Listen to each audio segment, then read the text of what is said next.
Hey guys, it's Edwin here, and today I'm going to talk about 8 signs that you are healing from narcissistic abuse. Recovery from narcissistic abuse is such a daunting task, and it will leave you feeling that your life has been sucked out of you because it's a relationship where you kept giving and giving without getting anything in return. So, once you leave, you will always feel like a shell of what you were before the relationship, and you will spend days and nights trying to process what they put you through or what you put yourself through and all the sacrifices you made, which were not even enough to save the relationship. And you would even wish you just go back in time and meet them, but you know that's not possible, and it's now up to you to face this life and start healing. Something about the healing journey is once you realize that it just takes you to start this journey and it takes your commitment for you to reclaim that peaceful life you deserve, then you are in for progress in your healing journey. But before you realize that, if you just want to sit there without any commitment or without any courage to really face those inner demons, then you'll get stuck. And the thing about healing is it's never really a straightforward path, and it will of course be full of meanders and detours. You will at times feel like you are going nowhere. You will at times feel like you're not progressing, and it will take you to the depths of your life which you've never explored. It will take you to the depths of your inner world which you've never even seen. And at times you will feel stuck, disconnected, lonely, stressed, and your mind will even lie to you to either go back to the nurses or that you will never recover, like you will never heal. And it will even present you with evidence that actually you are not the kind of person that can heal. So that's why it may be important to see the progress you are making in your healing journey, even if it's so small, so that it can offer you some bit of encouragement that actually last week you were not even eating, and this week you are even eating, you are even working out. So those small things actually help you with a little bit of encouragement in your journey. The first sign that you are healing from abuse is you've accepted the reality of the situation. Actually, that's the hardest thing to do, just to accept that actually you gave your all in that relationship. You sacrificed sleepless nights. You sacrificed even your career. You sacrificed your own interest just to make the relationship work. Like you squeezed every ounce of energy you had as you tried to make them happy. And this idea of still thinking that there is something more you could have done. The common one is mostly like, maybe I could have been a better communicator, or I also had a role to play in this relationship being toxic. All those thoughts will linger after you've learned about narcissist, or even after you've left that relationship. So you will know you are healing when you've accepted your current reality and you deeply know that there was nothing more you could have done to change the outcome of the relationship or to change them. So you now understand that actually there was nothing more I could have done I could do to change them, and the only one who needed to change was me, and the only one who needs to change now is me, and I'm the only one who is responsible for my healing journey. That's accepting the reality of the situation. You just know that hey, it's not about them; it's all about me. That's the first sign that you are healing from abuse. The second sign is you are no longer constantly triggered. You see, when you are still carrying all the past traumas with you, all the past traumas from your past relationship, everything will look like a trigger. You may get triggered by colors, other people, articles, smells, or just anything outside you that evokes an unexplained emotional reaction, or that evokes a strange or a strong emotional reaction. So you will know you are healing when some of the things which used to trigger you before become less and less triggering. You may have adopted, of course, some avoidance strategies or distractions for your triggers, but now when you are healing, you don't even see the need of adopting those avoidance or destructive strategies before now, because the thing which is being triggered is inside you. And when that thing is not inside you anymore, like your unhealed wounds have been uprooted, then it means that something outside you cannot trigger or cannot scratch that thing which is inside you. Hope that makes sense. Like when you are no longer constantly triggered by everything, it feels that you are actually making progress in your healing journey. But if you are constantly triggered, then maybe it's time to change your healing method. The third sign is you feel so unburdened and you feel lighter. So emotional baggage is just like a physical load, and it will always weigh you down. So when you carry all the past hurts with you, all the past emotions with you, you will feel emotionally fatigued and exhausted. So you will know you are healing when you start feeling like a weight has been lifted off your shoulders or off your heart. So you've been carrying so much emotions with you, but once you start processing and releasing those emotions, you are dropping off a load which doesn't serve you anymore. That's what healing is all about: dropping, not accumulating. So you start feeling that you are free from the shackles of past relationship. It's more of traveling light and not being weighed down by something which is not worth carrying, which is the past. So when you start feeling lighter, then know that you are making progress in your healing journey. The fourth reason is you are starting to take care of yourself. You see, a narcissistic relationship is a place where you neglect all your needs for the sake of your partner. Your partner has also manipulated you to the point that you believe that you don't matter, or there's no point of even taking care of yourself. So you had completely ignored yourself. But when you are healing, you now start regaining your self-worth, and you are mindful of the things you are doing that are not in alignment with your general well-being. You are mindful with your eating. You are mindful of your drinking. You know you are healing when your self-care is top priority, and you deeply know that your needs matter in front of anyone else. So you are not an option anymore. You are hitting the gym. You are watching your diet. You are grooming yourself. You are just doing something which you can say makes you happy, like which uplifts your mood. Just know that you are making progress in your healing journey. Another reason is you are becoming more and more decisive, and you are becoming less doubtful. An abusive relationship is a place where you second guess yourself a lot, you doubt yourself a lot, and you even stop believing in yourself. You even question your sanity. This is because you've been gaslighted, you've been manipulated to the point where you don't even know what's real from what's not. You don't know what's reality and what's not reality, because your abusive ex gaslighted you to believe in yourself. So you've been disempowered to the point that you don't believe in yourself anymore.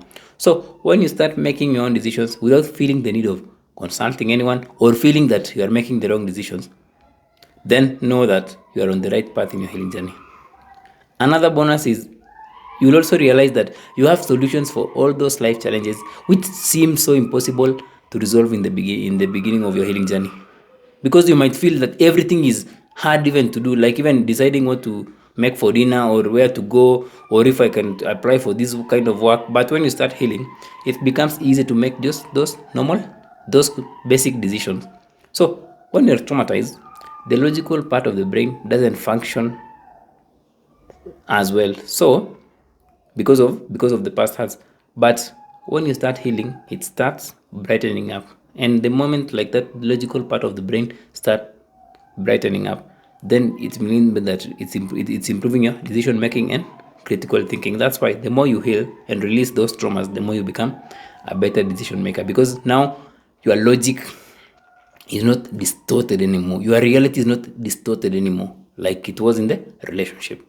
The other sign is some physical symptoms starts to disappear. You see, when you are in deep emotional pain, you will experience symptoms like headaches, insomnia, digestive issues, and chronic pain. So to cope with those painful experiences, you might have been using painkillers and sleeping pills. So you will know you are healing when some of those symptoms, which you could not even explain before, have started to disappear. You might feel that you are sleeping better, and it's even deeper and deeper, even without using sleeping pills and painkillers. You might even stop using those painkillers. You may not feel the pain in your back anymore that's been bothering you for ages.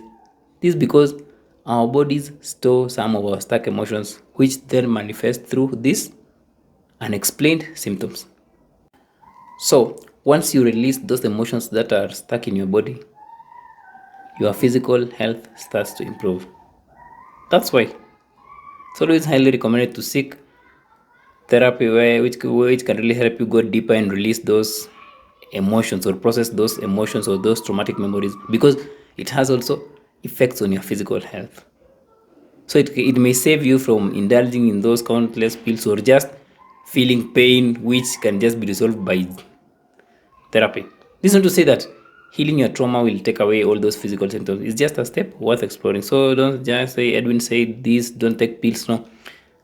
When you release trauma, it can take away some part of the pain or some physical symptoms which were caused by those traumatic memories or those stuck emotions. The seventh one is you are forgiving yourself. Regardless of what you learn about narcissists and why they do what they do, you will find it really hard to forgive yourself for going through those past experiences. At the end of the day, we are always our own worst enemies, and we may even deeply hate ourselves for not getting out sooner, for not listening to your gut, for not listening to what others said, for persevering, or for just anything that will prove that there's something wrong with you. So you will deeply criticize yourself and even beat yourself for all those past atrocities, even when someone explains to you that, hey, you were manipulated. So you will know you are healing when you now start showing yourself some grace and compassion. And you now understand actually, you did all those things because you didn't know any better, because you were under the hands of someone who was manipulative, who used you to get to you. So you will understand that actually this person used your vulnerabilities, your weaknesses, just to get to you. So you stop being angry at yourself and you now see yourself as this person who deserves all the love and compassion for themselves, not someone who doesn't deserve forgiveness. No, it's just someone who deeply understands that actually I deserve for my own forgiveness and it's the best thing for me to move forward with my life. The last reason is when you start healing on a deeper level, you'll become unbothered and indifferent of your ex and even anything about narcissists. You see, after leaving an abusive relationship, you will think about them, stalk them, you will miss them, or even wish they'd take you back. Not for everyone, just for some people. So you will spend most of your days obsessively reminiscing about the past, the what ifs, scenarios, and even obsessively learning about narcissists. So you'll know you're healing when you spend less time thinking about them. And some days or even weeks can go without you ruminating about the past relationship. So you just become so unbothered or unconcerned of what they're up to, and you don't even care about them anymore. You don't care. It's just they're just like somebody you used to. No. You are just living your life now. And a thought about the past may come to your head, but you don't go along with it. You just watch it and then drop it. Not like before, you would just follow along with it and really overthink on that thought.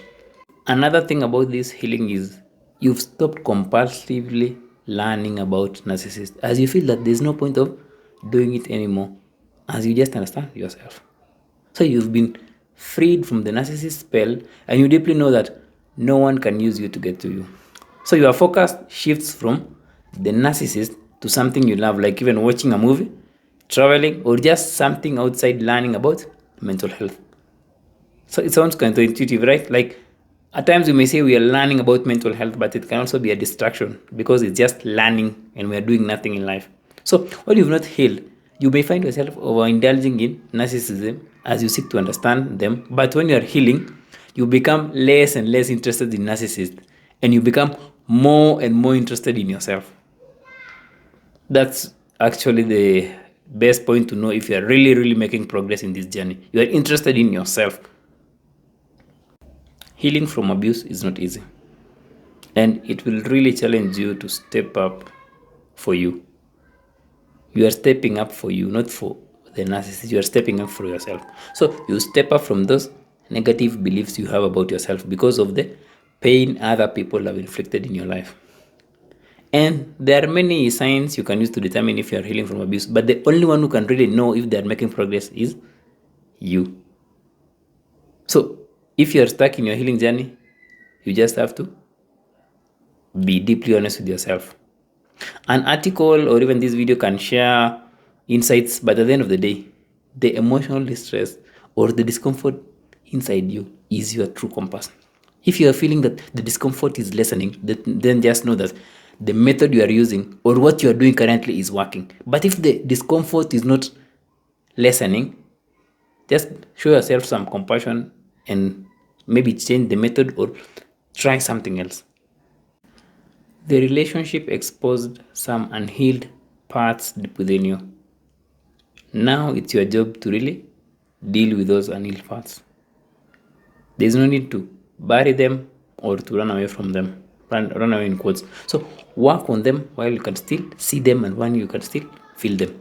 Because when you don't deal with them for good, those unhealed parts for good, they will unconsciously draw you to relationships which are not good for you. Even when you understand them, like you know red flags, unconsciously, because of what you negatively believe about yourself, you'll still find yourself in the same unhealthy relationships. So those unhealed wounds will always gravitate you towards where your emotions are being invalidated or where your needs are not being met because they are familiar grounds. And the mind loves familiarity. It feels safe in familiar grounds. So healing is a journey, but you are the one who's holding the steering wheel. So you can choose to take the route of the wrong turn or the route of focusing on narcissists and other people, or you can take the fast lane and fully focus on yourself.